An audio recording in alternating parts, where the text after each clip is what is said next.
In Lee, Kate Winslet transforms into Lee Miller, a model-turned-photographer whose World War II images forced those outside of the conflict to confront the brutality of fascism.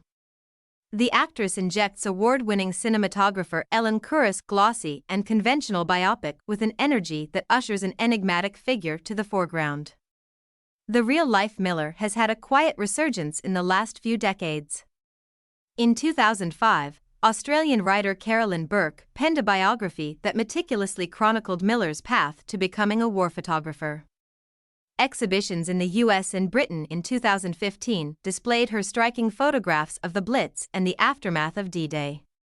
Miller approached her war images with a kind of radical subjectivity, choosing to capture moments of deep empathy and pain. Considering the discomfort her photos inspired, one can only imagine how a first-hand experience of combat textured Miller's interior life. Winslet has this question on her mind, too.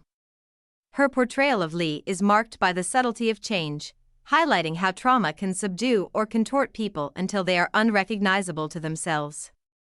The moving portrayal, at times, scuffs against the glossiness of Lee. Kuras' film is competent, polished and awards-ready.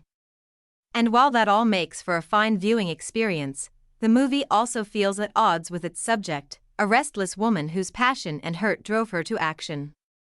Kuras structures the film as a series of flashbacks initiated by a conversation between an older Lee, also played by Winslet, and a young journalist, Josh O'Connor.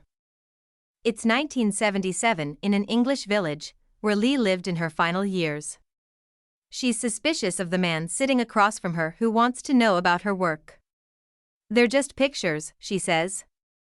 Lee's style is plain and matter-of-fact, and the film's spare and often muted visual language, cinematography is by Powell Edelman, matches that mood.